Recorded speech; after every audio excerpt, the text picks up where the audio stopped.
এই ফটোটো মই ইনষ্টাগ্ৰামত এতিয়া আপলোড কৰিছোঁ, দেখিছে ন 6 ছেকেণ্ড হৈছে, এটাও লাইক নাই। মই একবাৰ বেক আহি পিনি ৰিফ্ৰেছ কৰি দেখাইছোঁ কিমান লাইক আহিছে চাব আপুনি। একবাৰ ৰিফ্ৰেছ কৰিছোঁ, ৰিফ্ৰেছ কৰি অ'পেন কৰিছোঁ, 10টা আহি গৈছে, দেখিছে ন। আকৌ এবাৰ বেক আহি পিনি ৰিফ্ৰেছ কৰি চাইছোঁ, আকৌ চাব আহিছে ন 54টা আহি গৈছে। আকৌ বেক আহি আকৌ এবাৰ ৰিফ্ৰেছ কৰি দেখাইছোঁ, দেখিছে ন 100 কিমান গুচি আহিছে। আকৌ নমস্কাৰ বন্ধু, আপোনালোকৰ যদি ইনষ্টাগ্ৰামত যদি লাইক লাগে তেতিয়াহ'লে আপুনি প্ৰথম ইনষ্টাগ্ৰামত আপুনি ফটোটো ল'ব, ফটো লৈ পিনি আপুনি আপলোড কৰি ল'ব ফটোটো। এই ফটো লৈছোঁ, ফটো লৈ পিনি আপলোড কৰি আপোনালোকক দেখাই দিম লাইক কেনেকৈ বঢ়াব পাৰে। নেক্সট অপশ্যন আছে, নেক্সট অপশ্যন ক্লিক কৰি পিনি আপুনি সম্পূৰ্ণ টেগ যে অপশ্যনটো দিছে, টেগ পিপুল, তাক ক্লিক কৰি পিনি এজন মানুহক হ'লে আপুনি টেগ কৰি দিব লাগে। টেগ কৰিলে আপোনাৰ লাইক হৈ যাব, এতিয়া যে আহিছিলে তেনেকুৱা লাইক হৈ যাব। মানুহজনক মই টেগ কৰিলোঁ, টেগ কৰি পিনি মই এইটো ফেচবুকৰ পৰা আঁতৰাইছোঁ, ফেচবুকত পোষ্টটো নহওঁ। আমি নেক্সট মাৰি দিব, নেক্সট মাৰি দিলোঁ, নেক্সট মাৰি দিয়া লগে লগে ইয়াত ফটোটো আপলোড হৈ গ'ল। এতিয়া চাব লাইক কেনেকৈ আহি যাব। এতিয়া ফটো আহি গ'ল, এতিয়া 6 ছেকেণ্ড আছে, আমি আকৌ বেগ আহি পিনি চাম এতিয়া লাইকটো আহিছে না। এতিয়া বেগ আহিলোঁ, একবাৰ ৰিফ্ৰেছ মাৰিছোঁ, এতিয়া চাম, এইটো দেখিছে ন আহি গৈছে, 10টা আহি গৈছে। আকৌ এবাৰ ৰিফ্ৰেছ কৰি পিনি আমি চাম বাঢ়িছে না। এতিয়ালৈকে বহা নাই, লাহে লাহে মানুহজনক টেগ কৰি দিছিলোঁ মই, টেগ কৰিলে এনেকৈ আহি যায়। ভাষাটো দেখিছে ন, ফলোৱাৰ সিমান নাই কিন্তু লাইক বহুত আছে, 13টা হৈ গ'ল। পিছত আনলিমিটেড আপোনালোকৰ হৈ থাকিব, কিন্তু ফলোৱাৰ সিমান নাই কিন্তু লাইক বহুত আছে প্ৰতিটো পোষ্টতে।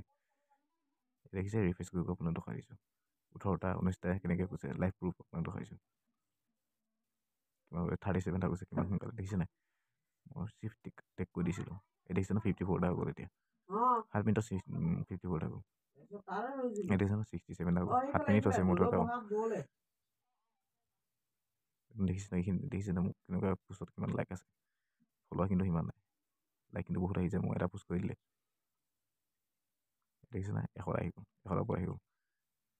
আপুনি যিমানে হেৰি কৰিব সিমানে বাঢ়ি গৈ থাকিব। এইটো দেখিছে ন 22টা 122টা হৈ গ'ল। ৰিফ্ৰেছ কৰি যিমানে ৰিফ্ৰেছ কৰে সিমানে আহি গ'ল, দেখিছে ন। মই ৰিফ্ৰেছ কৰি গৈ আছোঁ, লাইক বাঢ়ি গৈ আছে। আপোনাৰ এনেকৈ বাঢ়ি গৈ থাকিব, আপোনাৰ এইবোৰ কমেণ্টো আহিব, কিমান ধুনীয়া এনেকৈ আহিছে নাই।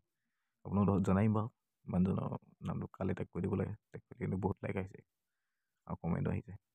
আকৌ এবাৰ ৰিফ্ৰেছ কৰিছোঁ, এইটো চাই লওক, এইটো 200 কিমান আহি গৈছে, দেখিছে নাই। সোনকালে ভাৰতলৈ বুজাই দিছে ন, মই পইচা তুলিবলৈ দৰকাৰ নাই, এই মানুহজনকে মই ফ'ল' কৰি থৈছোঁ, মানুহজনে মই পঠিয়াই ফটোটো, বহুত মানুহে তাইলৈ পঠিয়াই থাকে, লাইক পূৰা বঢ়াই যায়। ইয়ালৈ আপুনি যিকোনো ফটো আপুনি যদি দি দিয়ে তেতিয়া আপোনাৰ ফটোটো ইয়াত পাই যাব, ইয়াত পালে বহুত লাইক দিয়ে ফটো। দেখিছে নহয় কিমান ফটো দি থৈছে মোৰ ফটোটো, কিন্তু ইয়াৰ বহুত তললৈ গুচি গ'লগৈ, সেইকাৰণে লাইক আহি আছে। মানুহবোৰে সকলোবোৰে এক্টিভ হৈ থাকে, তেহেঁতি সকলোৱে চাই থাকে। এইবোৰ দেখিছে নহয়, এনেকৈ মই লাইক এটা দিছোঁ, এনেকৈ দি দিয়ে আছে। আপুনি ইমানজনে প্ৰথম ফ'ল' হৈ ল'ব, ফ'ল' কৰি লৈ পিনি তাৰপিছত আপুনি টেগ কৰি দিব ইমানজনলৈ, ইমানজন টেগ কৰি দেখিছে নহয় 1010টা গৈছে। ইমানজনে মোক টেগ কৰিছে, টেগ অপশ্যন যদি আপুনি চুই দিয়ে তেতিয়া সেই মানুহজনৰ সেইটো ওলাব, যোন ৰাজপুত বুলি কয়, সেই তাতে আপুনি টেগ কৰি দিব।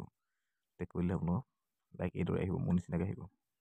আৰু আজিৰ ভিডিঅ'টো ইমানেই আছিলে, যদি কিবা অসুবিধা থাকে তেতিয়া কমেণ্ট কৰি জনাব, মই সকলো চল্ভ কৰি দিম। যদি আপুনি নোৱাৰে তেতিয়াহ'লে কমেণ্ট কৰিব, মই আপোনালোকক কৰাই দিম সেনেকৈ।